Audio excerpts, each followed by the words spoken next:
క్రీస్తు ప్రభునందు ప్రియ సహోదరి సహోదరులారా, మనము తపః కాలంలో 4వ వారంలో ఉన్నాం. శనివారంలో ఉన్నాం. 32వ రోజులో ఉన్నాం. ఈరోజు మనము సువిశేషాన్ని యోహాను శుభవార్త 7వ అధ్యాయము 40వ వచనం నుంచి 53వ వచనం వరకు ఆలకించాం. ఈనాటి సువిశేషంలో ప్రజలకు యేసుక్రీస్తును గురించినటువంటి భేదాభిప్రాయాలు, భిన్నాభిప్రాయాలు మనం చూస్తూ ఉన్నాం. ఈ భేదాభిప్రాయాలు, భిన్నాభిప్రాయాలు ప్రధానార్చకులకు, పరిసయ్యులకు, పెద్దలకు ఒక అవకాశాన్ని ఇచ్చాయి. వాళ్ళు బంట్రోతులను యేసుక్రీస్తు దగ్గరకు పంపించి ఆయనను బంధించుకొని తీసుకుని రమ్మని వాళ్ళు ఆజ్ఞాపించారు. అయితే ఈ సందర్భంలో ప్రజలు వారి యొక్క అభిప్రాయాలను వ్యక్తం చేస్తూ మాట్లాడడాన్ని మనం చూస్తూ ఉన్నాం. ముందు ప్రజలు యేసుక్రీస్తుని గూర్చి ప్రకటించడానికి, అతని పక్షాన నిలబడడానికి, అతన్ని విశ్వసించడానికి భయపడ్డారు. ఈ విషయాన్ని మనము 13వ వచనంలో మనం చూస్తాం. అయితే వాళ్ళు తరువాత ధైర్యం చేసి ప్రభు పక్షాన నిలబడి ప్రభుని విశ్వసిస్తూ మాట్లాడినట్లుగా మనం చూస్తాం. అందుకే వారు ఆయన పలుకులు ఆలకించి వాస్తవంగా ఈయన ప్రవక్తే అని చెప్పుకున్నారు. 40వ వచనంలో ఈ అంశాన్ని మనం చూస్తాం. ఈ సందర్భంలో బంధించడానికి వచ్చినటువంటి బంట్రోతులు యేసుక్రీస్తుని యొక్క బోధలు విని ఆయనను విశ్వసించారు.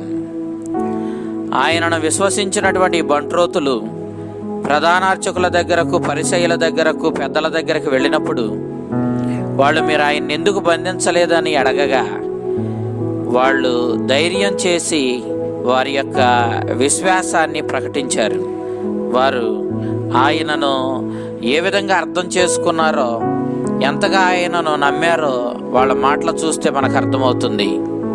ఆయన వలె ఎవడునో ఎన్నడనో మాట్లాడలేదు, మేము ఆశ్చర్యపోయాం, ఆయన ఖచ్చితంగా దేవుని నుండి వచ్చిన వాడని మేము భావించాం, అందుకే మేము ధైర్యం చేసి ఆయన్ని బంధించుకొని రాలేదు అన్నట్లుగా తమ అభిప్రాయాన్ని అధికారులకు, ప్రధానార్చకులకు, పెద్దలకు తెలియచేశారు. ఈ పెద్దలు మీకేం తెలుసని చెప్పి మీరు ఆయన్ని బంధించకుండా వచ్చారు?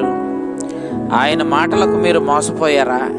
ధర్మశాస్త్రం తెలిసిన ఉద్దండ పండితులం మేమెవరమీ ఆయన్ని విశ్వసించలేదే. ఆయన్ని విశ్వసించాలి అని అంటే మేమే మీకు కొలమానం. మేము ఆయన్ని విశ్వసించామంటే మీరును ఆయన్ని విశ్వసించాలి. కారణం ఏమిటంటే మాకు తెలిసినంత ధర్మశాస్త్రం, మాకున్నంత జ్ఞానం మీకు లేదు కాబట్టి మీరు మమ్మల్ని అనుసరించండి. కాబట్టి మీరు ఆయనను మేము తిరస్కరించాం కాబట్టి మీరు తిరస్కరించాలి, ఆయనను మీరు బంధించాలి అన్నట్లుగా వారు బంట్రోతులకు తెలియచేశారు.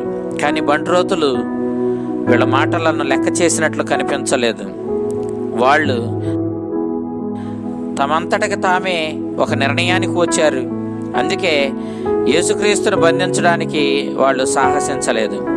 ఒక ప్రక్క సామాన్య ప్రజలు యేసుక్రీస్తుపై సరైనటువంటి అవగాహనకు వస్తున్నట్లుగా, అదే రీతిలో బంట్రోతులు కూడా సరైనటువంటి అవగాహననే యేసుక్రీస్తు విషయంలో కలిగి ఉన్నట్లుగా మనం చూస్తూ ఉన్నాం.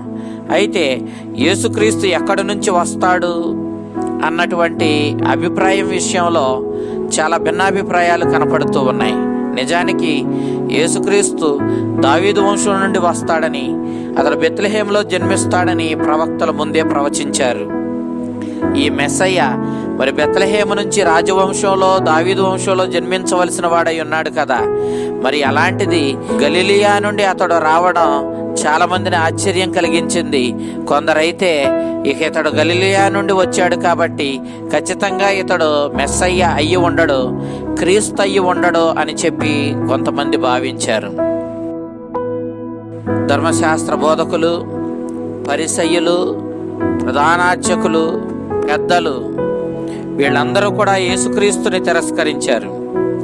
వాళ్ళు ఆయన్ని తిరస్కరించడానికి ముఖ్యమైన మూల కారణం యేసుక్రీస్తు ధర్మశాస్త్రాన్ని పాటించడం లేదనే నెపం మీదే ఆయనలో తప్పుబట్టి ఆయనను బంధించాలని చెప్పి నిర్ణయించుకున్నారు.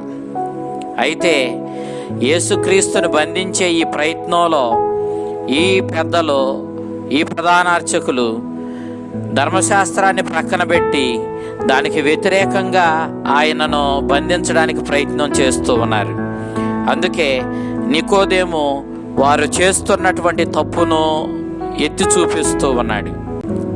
నికోదేము ధైర్యం తెచ్చుకొని బంట్రోతులు అంత ధైర్యంగా ఇచ్చిన సమాధానానికి అతడు కూడా ప్రోత్సహించబడి తన ధైర్యాన్ని వెల్లడి చేస్తూ, పూర్వం యేసుక్రీస్తుని కలవడానికి చీకటిలో వెళ్ళినటువంటి ఈ నికోదేము ఈనాడు ధైర్యాన్ని పుంజుకొని, మనము ధర్మశాస్త్రం ప్రకారం ఒక వ్యక్తిని తీర్పు తీర్చేటప్పుడు ఆ వ్యక్తి యొక్క వాదనను వినకుండా, అతనికి మాట్లాడే అవకాశం ఇవ్వకుండా అతనిని బంధించడానికి మనకి ధర్మశాస్త్రం అవకాశం ఇవ్వడం లేదు కదా. మరి అలాంటప్పుడు మనం ఏ విధంగా యేసుక్రీస్తుని బంధించగలము అని చెప్పి నికోదేము ప్రశ్నిస్తూ ఉన్నాడు. ఈ రీతిగా అనేక మంది అనేక రీతుల్లో యేసుక్రీస్తుపై భిన్నాభిప్రాయాలు కలిగి ఉండడం మనం ఈనాడు సువిశేషంలో చూస్తూ ఉన్నాం. మరి అందరికీ వేరు వేరు భిన్నాభిప్రాయాలు ఉన్నాయి. వారి వారి స్వార్థం చూసుకొని వారి యొక్క అభిప్రాయాలను ఏర్పరచుకున్న వాళ్ళు ఉన్నారు. ధైర్యం చేసి యేసుక్రీస్తుని స్వచ్ఛందంగా గ్రహించిన వాళ్ళు ఉన్నారు. ధైర్యం చేసి యేసుక్రీస్తు పక్షాన నిలబడడానికి ముందుకు వచ్చిన బంట్రోతులు ఉన్నారు. ముందు భయపడి తరువాత యేసుక్రీస్తుపై ఒక అవగాహనకు వచ్చి ఆయన పక్షాన నిలబడి ఆయనే ప్రవక్త అని చెప్పి గట్టిగా నమ్మిన వారు ఉన్నారు. ఇలాంటి భిన్నాభిప్రాయాల మధ్య యేసుక్రీస్తు యెరూషలేము దేవాలయంలో మనకి కనిపిస్తూ ఉన్నాడు. ప్రియదేవుని బిడ్డలారా, మరి యేసుక్రీస్తు విషయంలో మన అభిప్రాయం ఏంటి? మనం యేసుక్రీస్తుని ఏ విధంగా అర్థం చేసుకుంటున్నాం? ఆయన ఎవరని భావిస్తున్నాము? ఆయన మన జీవితంలో ఎంతటి స్థానాన్ని, ఎంతటి విలువను కలిగి ఉన్నాడు? ఆయన పక్షాన నిలబడి ఆయన వాక్యానుగుణంగా ఆయన అనుసరించగలిగిన ధైర్యం, ఆయన మీద ఉండవలసినటువంటి సరైనటువంటి అవగాహన, ఆయనతో ఉండి ఆయనను మరింతగా అవగాహనలోనికి తెచ్చుకొని ఆయనపై మన విశ్వాసాన్ని మరింత దృఢపరచుకొని ఆయన కోసమే, ఆయన అడుగుజాడల్లో ఆయనే ముఖ్యంగా భావించి జీవించగలిగిన జీవితం మన దగ్గర ఉందా అని ఈనాడు సువిశేషం మనల్ని ప్రశ్నిస్తూ ఉంది. యేసుక్రీస్తుపై ప్రగాఢమైనటువంటి విశ్వాసంతో ఆయనకు మరింత దగ్గర అవుతూ ఆయన వాక్యానుగుణంగా జీవిస్తూ ఆయనకే ప్రథమ స్థానం ఇచ్చి ఆయనపై మన అవగాహనను మరింతగా పెంపొందించుకొని ఆయనపై మన విశ్వాసాన్ని మరింతగా దృఢపరుచుకొని మన జీవితాలను ధన్యం చేసుకున్న ఆ చల్లని ప్రభు ఆ ధన్యతను మీకు, మీ కుటుంబాలకు దయచేయునుగాక. ఆమేన్.